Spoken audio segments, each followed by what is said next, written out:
ডাক দিয়ে বলে, দাসী উম্মে আইমান রে, আমার সন্তানকে তুই দেখে রাখিস, আর হয়তো দুনিয়ার মধ্যে আমি বেশি সময় থাকবো না।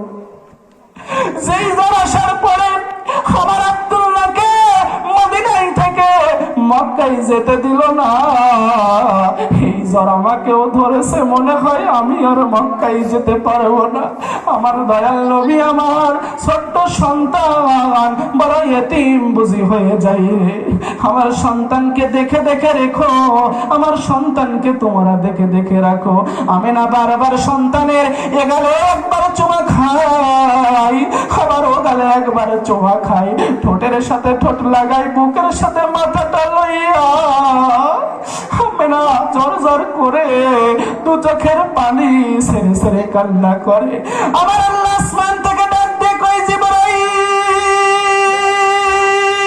যাও যাও, ছুটে ছুটে চলে যাও, আমার নবীর মাথার নিচ থেকে আমেনার জানখানি নিয়ে চলে আসো। আজরাইল চলে আসলো, আসার পরে আমার মায়ার নবীর আম্মা জানের জানটা কবজ করে নিয়ে গেল। পরবর্তী দিন সকালবেলা যখন কিনা মাটি দেওয়ার জন্য তৈয়ার হয়, এমত অবস্থায় মায়ার নবী আমার আম্মার মুখ লাড়িয়ার বলেন, আমি আর বাবা দেখতে যাব না, আমি আর আব্বা দেখতে যাব না। যে আব্বাকে দেখতে এসে আগে যদি জানতাম আমার মাকেও আমি এই মদিনায় রেখে যাব, তাইলে জীবনে আমি আর আব্বা দেখার কথা আপনাকে বলতাম না।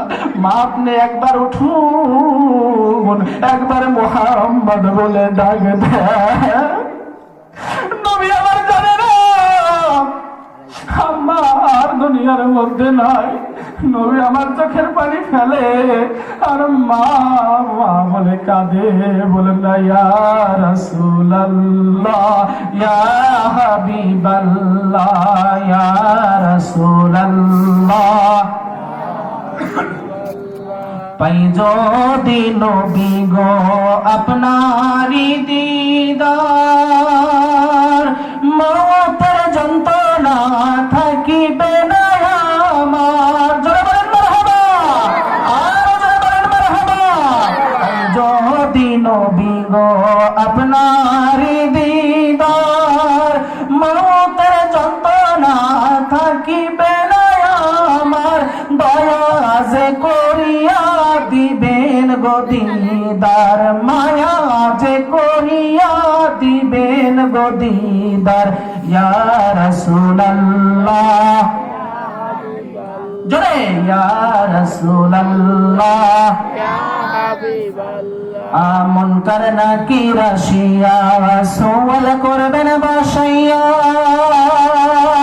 দিও গো নবীজি পর্দা উঠাইয়া, মুনকার নাকির আসিয়া সওয়াল করবেন বাসাইয়া, দিও গো নবীজি পর্দা উঠাইয়া, চুম্বন করিব কদম ধরিয়া, চুম্বন করিব কদম ধরিয়া, ইয়া রাসূলুল্লাহ, ইয়া রাসূলুল্লাহ,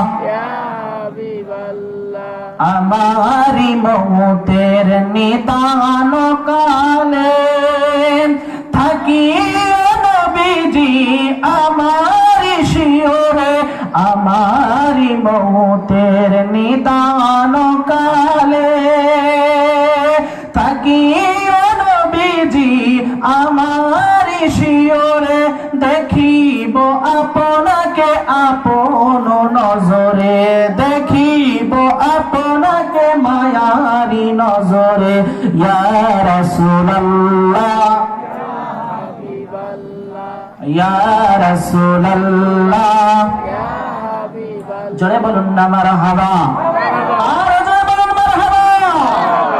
প্রিয় ভাইরা আমার, যেই কথাটা বলতেছিলাম, আল্লাহ রাব্বুল আলামিন কেন বললেন ইন্নাল্লাযীনা ক্বালু রাব্বুনাল্লাহ, যেই ব্যক্তি আল্লাহকে এক বলে মানবে, রববিয়াতের প্রতি অটল থাকবে, আল্লাহ তাকে দুইটা পুরস্কার দিবে, ঈমানি মৃত্যু এবং তাদের জন্য জান্নাত ওয়াজিব। আল্লাহ রাসূল বলেন। সম্মানিত ভাইরা আমার, যেই কথাটা বলতেছিলাম হয়তো আমার পূর্বের বক্তা বলতে গিয়েও বলতে পারে নাই, সময় হয়তো তার সংকীর্ণর কারণে। আল্লাহ রাসূলের সাহাবী যখন আল্লাহ রাসূল ইসলামের দাওয়াত দেওয়া শুরু করে দেয়, হযরতে বেলাল গোপনে আল্লাহ রাসূলের হাতে হাত দিয়ে কালিমাটা গ্রহণ করে নেয়।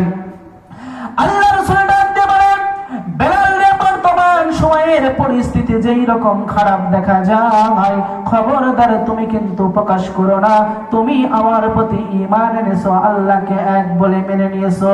হযরতে বেলাল চলে গেল মরুর প্রান্তরে উট দুম্বা গাধা গুলো রাখার জন্য। যাওয়ার সঙ্গে সঙ্গে কি যেন মনে মনে জপে, আর কোন উট দুম্বা গুলো খাবার খায় না, শুধু বেলালের মুখের দিকে তাকিয়ে তাকিয়ে থাকে। যখন কিনা মুখের দিকে তাকিয়ে তাকিয়ে থাকে, এইরকম অবস্থা দেখার পরে বাকি রাখাল গুলো চলে গেল। যাওয়ার পরে ডাক দিয়ে বলেন, সুমায়া, উমায়া রে, তোমার এমন একটা কৃতদাসী নাম তার হযরতে বেলাল, সে কি যেন জপে, তার জপা দেখে আমাদের কোনো উট দুম্বা গুলো খাবারে মুখ লাগাই না। ও উমায়া, তোমার এই দোষীটা কি যেন বারবার পড়ে, তার পড়ার শব্দ শুনে কিন্তু আমাদের কোনো উট দুম্বা গুলো খাবারে মুখ লাগাই না। যাও যাও, বেলালকে ডাক দাও, কি এমন কি জপে, তাকে ডাক দাও। ডাক দেওয়া হলো। বেলাল রে, তুই কি জপিস? তোর এই জপার কারণে উট দুম্বা ছাগল গুলো খাবারে মুখ লাগাই না, শুধু তোর দিকে তাকিয়ে তাকিয়ে থাকে। বেলাল বলে, আমি অন্য কিছু জপি না, আমি জপি লা ইলাহা ইল্লাল্লাহু মুহাম্মাদুর রাসূলুল্লাহ। সকলেই পড়ি সাল্লাল্লাহু আলাইহি ওয়াসাল্লাম। আমি পড়ি যে আল্লাহ আমাকে সৃষ্টি করেছে, সেই আল্লাহকে এক বলে মেনে নিয়েছি, নবী মুহাম্মদুর রাসূলুল্লাহকে এক বলে মেনে নিয়েছি। ও বেলাল, তুই কি জানিস, আমাকে যদি প্রভু বলে মা মেনে নিস, তুই খোলা বলে যদি না মেনে নিস, তোর উপরে কিন্তু নির্যাতন নিপীড়ন আমরা আরম্ভ করে দিতে পারি। বেলাল বলেন, জীবন দেব, শহীদ হয়ে যাব, তবু আমি আমার ঈমান বিক্রি করব না। সাথে সাথে বেলালের উপরে নির্যাতন শুরু করে দেওয়া হলো। হযরত বেলালের উপর এমন নির্যাতন শুরু করে দিল, বেলালের গায়ে বারবার প্রহার করা হয় রে বাবারা, বেলালের গায়ে বারবার প্রহার করা হয়, বেলালকে বারবার আঘাত করা হয়। কিতাবের মধ্যে বর্ণনা আসে, গায়ের চামড়াগুলো ফেটে ফেটে ফেটে ফেটে রক্তগুলো ভিলকি দিয়ে দিয়ে বারবার বের হয়, তবু বিলালকে একটা দিনের জন্য একটু স্বস্তি দেওয়া হয় না, আরাম দেওয়া হয় না। এমনকি কিতাবের মধ্যে বর্ণনা আসে, হযরতে বেলালকে সম্পূর্ণ কাপড়গুলো খুলে মুরুর প্রান্তরে গরম বালির মধ্যে শুয়ে বুকের উপর পাথর চাপিয়ে দিয়ে রাখা হলো। শুধু তাই নয়, বেলালের হাতে পায়ে বেড়ি লাগিয়ে, দড়ি লাগিয়ে তেজি ঘোড়ার পিছনে বেঁধে বেলালকে মদিনার গলিতে ও গলিতে ঘোরানো হলো। বেলালকে যখন মরুর প্রান্তরে বেঁধে রাখা হলো, বেলালকে বারবার প্রহার যখন করা হলো, এবার উমাইয়া ডাক দিয়ে বলেন, যাও গিয়ে দেখো বেলাল কালেমাটা ছেড়েছে নাকি। বেলালের মুখের কাছে কান দুইটা লাগিয়ে শোনে, বেলালের জিহ্বা লড়ে না। বেলাল কি যেন আসমানের দিকে তাকিয়ে তাকিয়ে পড়ে, কি এমন পড়ে রে, বেলাল পড়ে আহাদ আহাদ আহাদ, জোরে বলুন সুবহানাল্লাহ।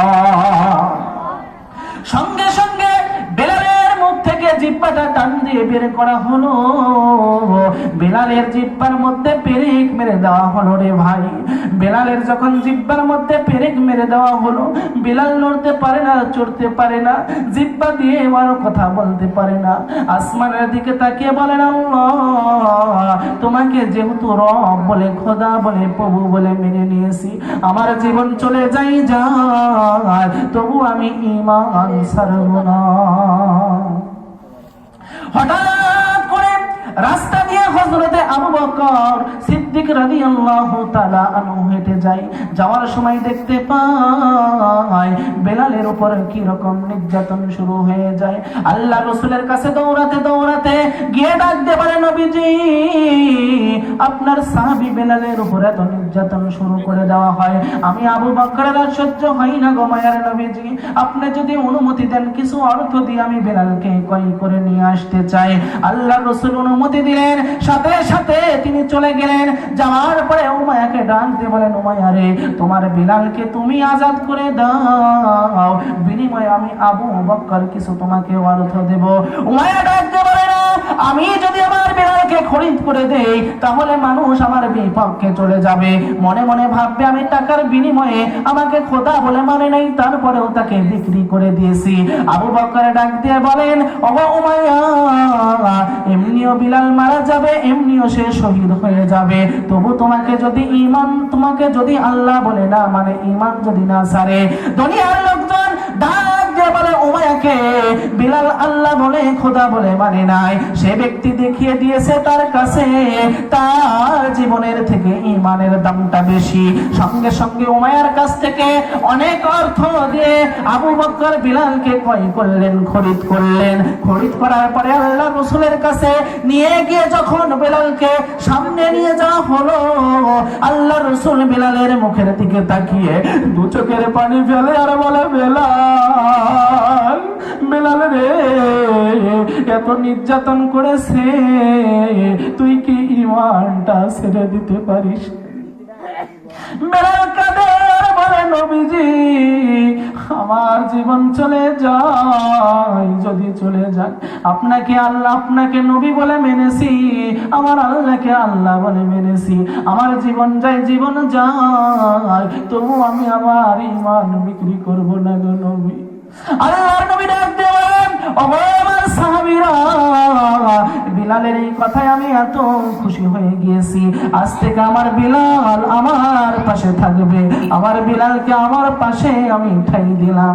বিলালকে ঠাই দেওয়ার পরে কিছুদিন পরে হঠাৎ আসমান থেকে ওহী আসলো, ওগো মায়ের নবীজি, মসজিদে নববীর মুয়াজ্জিন আর কেউ হবে না গো, মসজিদে নববীর যেই ব্যক্তি মুয়াজ্জিন হবে তার নাম হবে হযরতে বেলাল।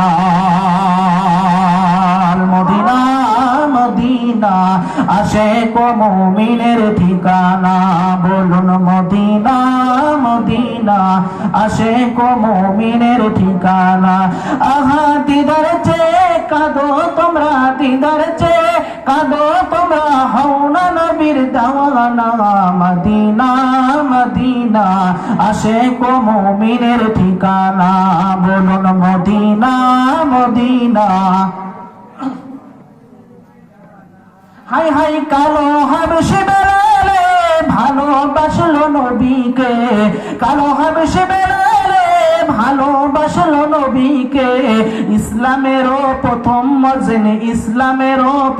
মুয়াজ্জিন বানাইলেন রব্বানা।